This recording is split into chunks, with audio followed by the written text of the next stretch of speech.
Hello students, this is Nitin Dhingra.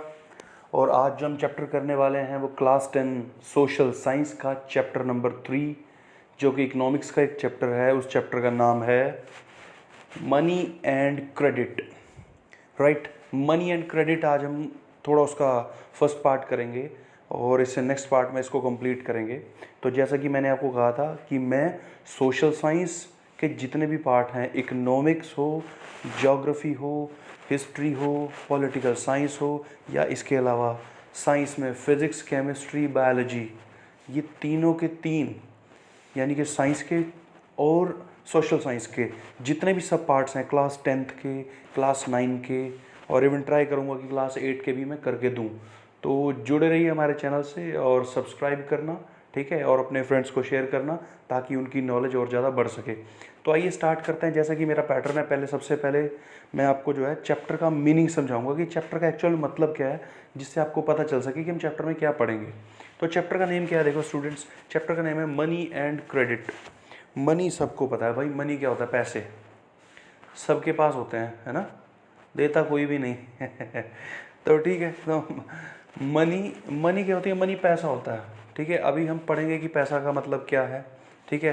थोड़ा background history से start करेंगे। एक्चुअल में जो हम हिस्ट्री से स्टार्ट करेंगे, थोड़ा बहुत वो आपके चैप्टर में जो एनसीईआरटी की बुक उसमें दे भी नहीं रखा, थोड़ा एक्स्ट्रा कराऊंगा ताकि आपका बेसिक जो है बहुत बढ़िया से स्ट्रॉन्ग, एकदम पावरफुल रहे, ताकि आपको जो है आगे फ्यूचर के लिए ना बहुत अच्छी नॉलेज आप गेन कर सको। तो चैप्टर का नाम है मनी एंड क्रेडिट। मनी का मतलब तो आपको बताइए पैसे हो गए, ठीक है। और दूसरा मतलब जो है क्रेडिट। क्रेडिट का मतलब क्या होता है, क्रेडिट जो है ना एक बैंक की टर्म है। क्रेडिट का मतलब होता है उधार देना, ठीक है। तो मनी पैसा एंड क्रेडिट, यानी कि किसी के पास पैसे हैं वो उधार देगा। अब हम इसके आगे इसको चैप्टर में धीरे धीरे जो है पढ़ते जाएंगे। तो इस चैप्टर में पैसे के बारे में पढ़ेंगे और पैसे का लेन देन, जैसे उधार के बारे में पढ़ेंगे। उधार का मतलब क्या होगा, जैसे आप बैंक से लोन वगैरह लेते हो, है ना, तो बैंक आपको पैसे दे रहा है तो वो क्या हो जाता है, लोन हो जाता है। एक मतलब आपके लिए क्या है, एक उधार है जो कि आपने देना होता है। तो मनी एंड डेट, ये है चैप्टर का मतलब। तो अब स्टार्ट करते हैं। अच्छा स्टूडेंट्स, क्या होता था कि बहुत सालों पहले जब मनी की डिस्कवरी नहीं हुई थी। अब आप कहोगे मनी की भी कोई डिस्कवरी होती है? यस, मनी की भी डिस्कवरी हुई थी।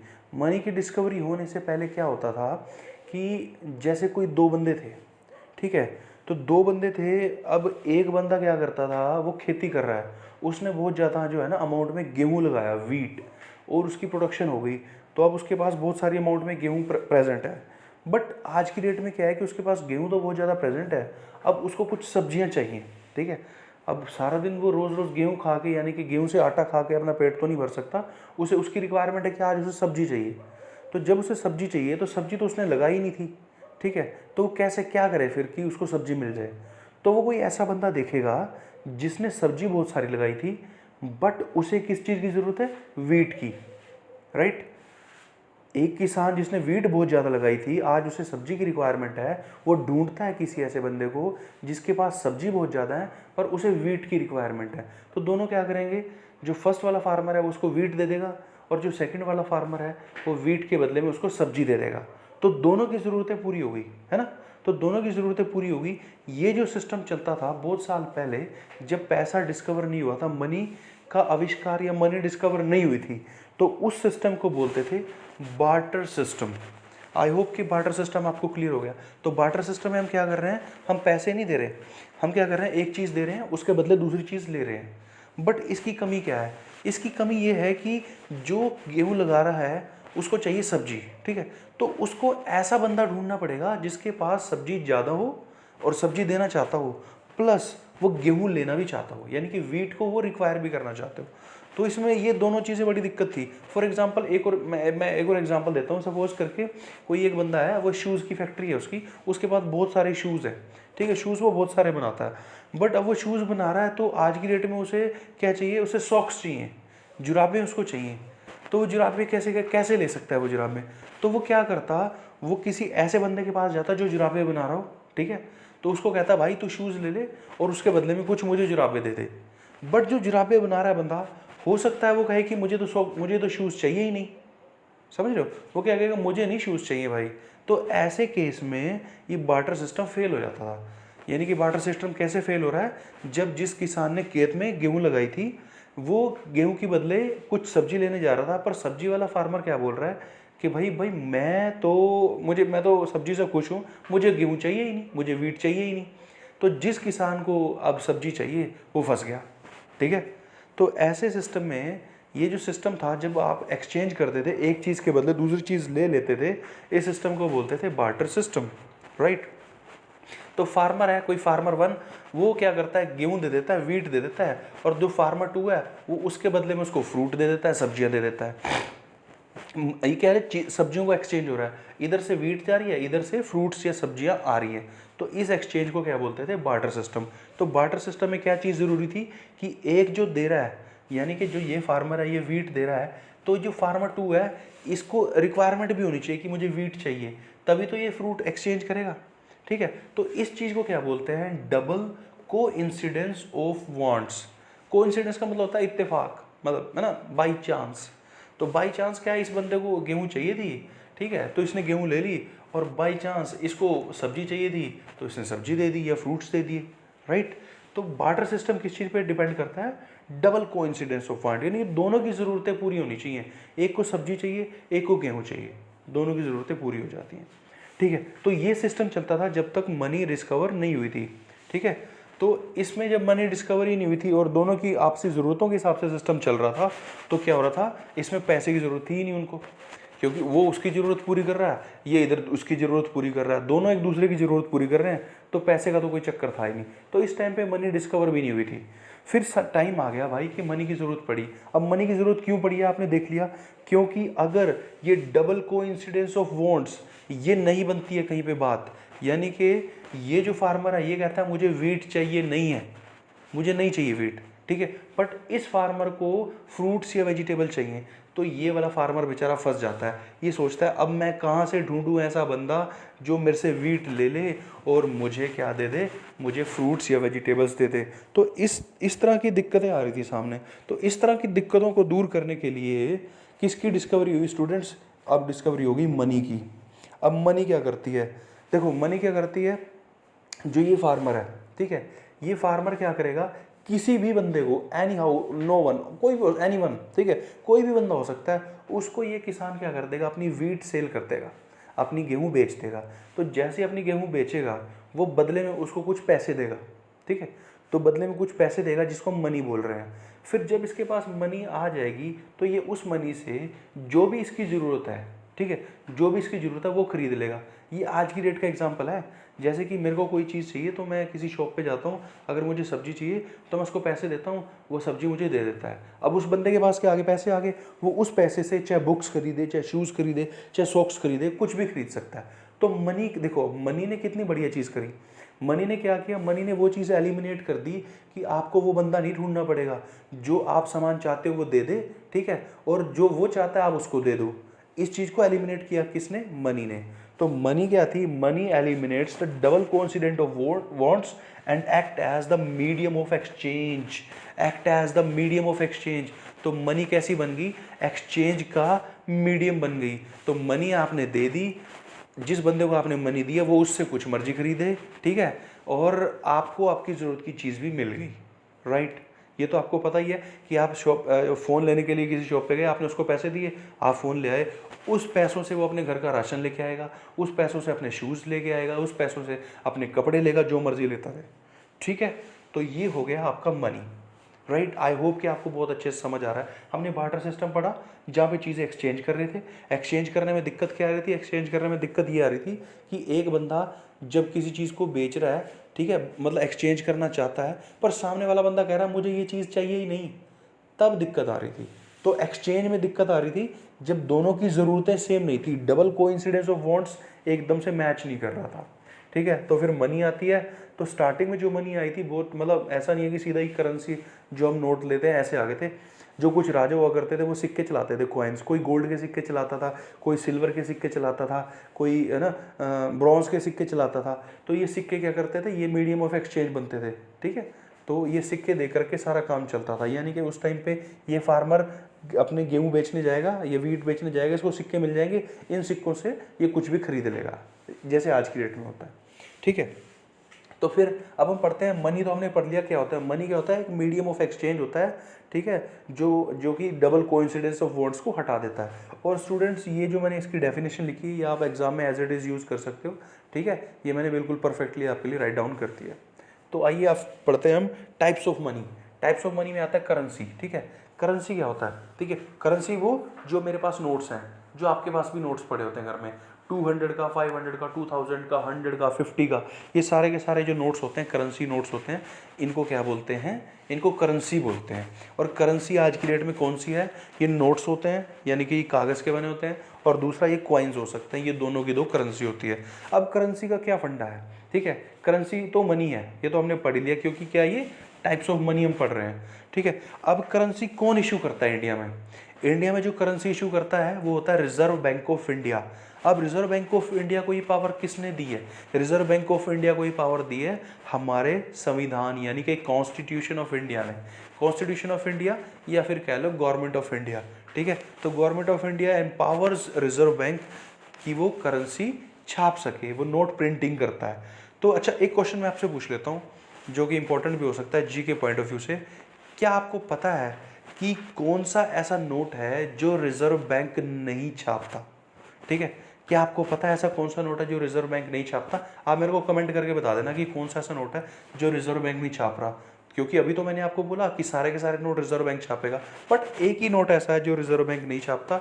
आपने बताना है कि कौन वो छापता है और वो कितने रुपए का नोट है, राइट। तो आपने करेंसी पढ़ लिया भाई। करेंसी क्या होता है? Currency issued by only RBI on the behalf of government of India.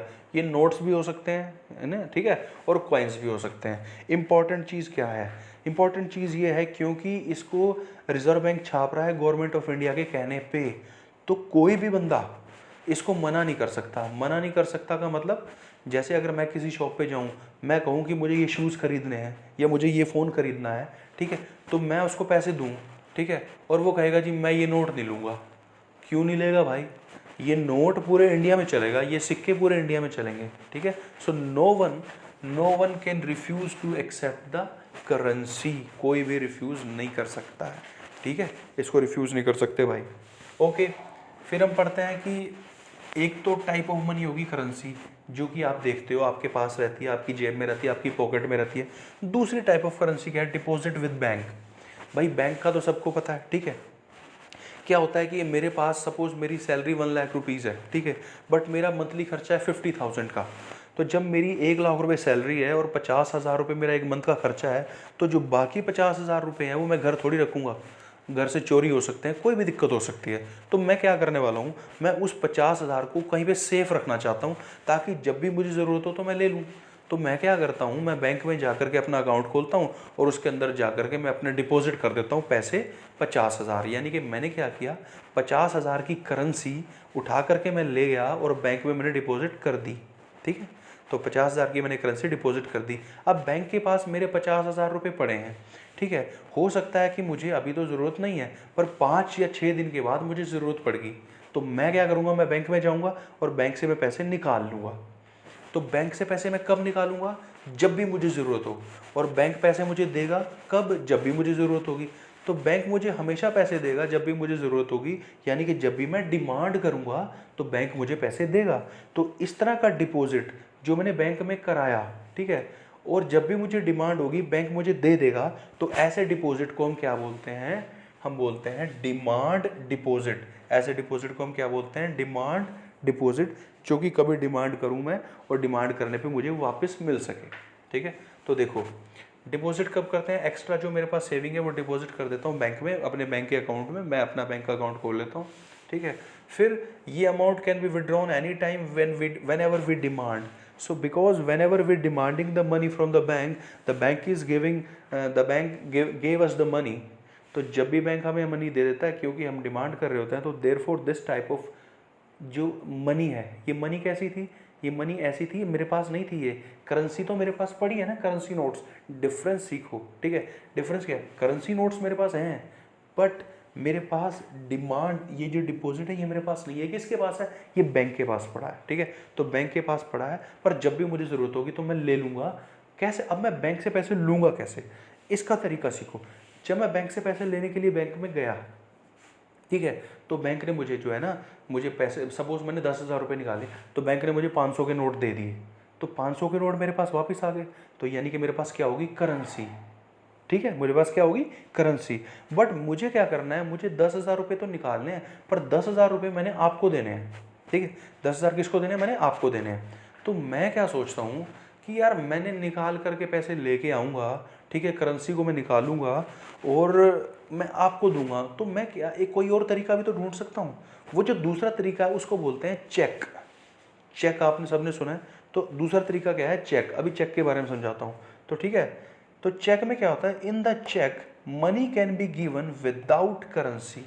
यार ये क्या लिखा है, ये समझो भाई। देखो क्या है कि पैसे मैंने 10,000 रुपये निकाल करके आपको देने थे, तो मैंने क्या किया, क्योंकि मेरा बैंक में अकाउंट है, तो बैंक ने मुझे एक चेक बुक दे रखी है। अब चेक बुक का मतलब क्या होता है, चेक बुक का मतलब होता है एक ऐसा पेपर जो बैंक ने मुझे दे दिया, उस पेपर पे मैं नाम लिख दूंगा आपका। सपोज़ आपका नाम कुछ भी है, ठीक है, तो मैं आपका नाम उस पेपर पे लिख करके मैं बैंक में दे दूंगा। और उसका मतलब ये हुआ कि बैंक को मैं ऑर्डर कर रहा हूँ कि भाई ये जो मेरे पैसे हैं, जो डिमांड डिपॉजिट मेरा आपके पास पड़ा हुआ है, ये फ़लाँ आदमी को दे दो जिसका मैंने नाम लिखा है, यानी कि आपका मैं नाम लिख करके दूंगा, तो आपको ये पैसे दे दी जाए। अब मुझे पैसे निकालने की, विड्रॉ करने की ज़रूरत तो नहीं पड़ी, यानी कि मेरे को तो करेंसी नहीं चाहिए। ठीक है, मैंने डिपॉजिट से, जो कि मेरा डिपॉजिट बैंक के अंदर था, वो डिपॉजिट आपको दे दिया सीधा ही, आपके पास तो वो आ गया एज अ करेंसी। ठीक है, बट मेरे से कैसे चला गया, वो ऐसे डिपॉजिट से चला गया। तो this is also a type of क्या, मनी। तो चेक भी क्या होगा, एक टाइप ऑफ मनी हो गया। ठीक है, अच्छा चेक कैसा दिखता है, ये अभी मैं आपको फ़ोटो दिखा देता हूँ। आपको फ़ोटो अभी आप देख लेना, फ़ोटो से आपको समझ आ जाएगा कि चेक क्या होता है और कैसा दिखता है। फिलहाल के लिए आपको समझ आ गया होगा कि जब मैंने पैसे एक्स्ट्रा बैंक में जमा कराए, जब भी मुझे ज़रूरत होती है तो पैसे मैं निकाल लेता हूँ, तो जब भी मैं डिमांड करता हूँ तो बैंक मुझे पैसे देता है, तो उसको बोलते हैं डिमांड डिपॉजिट। तो जो डिमांड डिपॉजिट होता है, जो बैंक के पास मेरा पड़ा हुआ है, वो इन द करेंसी नहीं है, वो क्या है, वो डिमांड डिपॉजिट है। बट जब मैं बैंक से पैसे निकाल लूँगा तो करेंसी मेरे हाथ में आ जाएगी, तो ये क्या है, टाइप ऑफ मनी है। फिर मैंने क्या सोचा कि मैंने जो पैसे निकाल करके लेके आने हैं वो आपको ही देने हैं, तो मैं क्या कर सकता हूँ कि मैं ना आपको, मैं बैंक में नहीं जाऊँगा, तो मैंने क्या किया, एक चेक लिया, चेक के ऊपर आपका नाम लिखा, सपोज आपका नाम है सनी, तो मैंने लिखा पे सनी। ठीक है, जो सनी है उसको मैं पे कर रहा हूँ, और कितने पैसे पे कर रहा हूँ, 10,000 रुपये। तो मैं उसके नीचे लिख दूंगा 10,000 रुपीज़ और नीचे साइन कर दूंगा। तो बैंक में आप वो चेक लेकर के जाओगे, तो बैंक वाले क्या करेंगे और एम्प्लॉयज़ क्या करेंगे, वो देखेंगे कि हाँ भाई ये चेक हमने इशू किया है। ठीक है, और जिस बंदे ने, जैसे मेरा नाम नितिन है, तो नितिन ने ऑर्डर किया है बैंक को कि आप सनी को, नितिन बैंक को ऑर्डर कर रहा है कि बैंक, मैं नितिन आपको ऑर्डर करता हूँ कि सनी को 10,000 रुपये दे दो। ठीक है, तो बैंक जो आपको 10,000 रुपये दे देगा, तो बैंक ने जो मुझे चेक दिया था उसके थ्रू मैंने आपको पैसे दे दिए। तो चेक भी क्या है, एक टाइप ऑफ मनी है, राइट।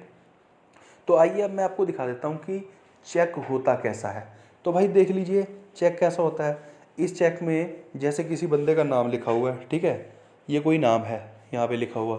अब इस चेक में ये अमाउंट लिखी है, ठीक है, तो ये अमाउंट है और ये है चेक। और ये सबसे नीचे देखो फर्स्ट 6 डिजिट जो लिखे हुए हैं, ये 6 डिजिट क्या बताते हैं, चेक नंबर। ठीक है, और इसके ऊपर देख लो क्या लिखा हुआ है, चेक नंबर के ऊपर लिखा हुआ है बैंक अकाउंट नंबर। तो ये मेरा अकाउंट नंबर है। ठीक है, और जो ये पे लिखा है ना, पे, पे में मैंने लिख दिया आपका नाम सनी। ठीक है, या जो भी, रोहित, राहुल, जो भी लिखना चाहते हो। ठीक है, तो मैंने यहाँ पे आपका नाम लिख दिया और यहाँ पे अमाउंट लिख दी 57,000, 10,000, जो भी लिखना चाहता हूँ। तो इससे ये आपको पेमेंट मिल जाएगी। ओके, अच्छा अब चेक के भी बहुत सारे टाइप्स हो सकते हैं, वो हम फ्यूचर में डिटेल में करेंगे। तो आई होप कि आपको समझ आ गया होगा, है ना। और अगर आपको वीडियो अच्छी लगी है तो प्लीज़ चैनल को शेयर कर दो और सब्सक्राइब भी कर दो, ताकि और बंदों को भी ये जो है वीडियो दिख सके। अभी हाँ, हम कंटिन्यू करते रहेंगे भाई, इससे नेक्स्ट वीडियो में इससे जो बचा हुआ पार्ट है वो भी करेंगे। तो थैंक यू सो मच।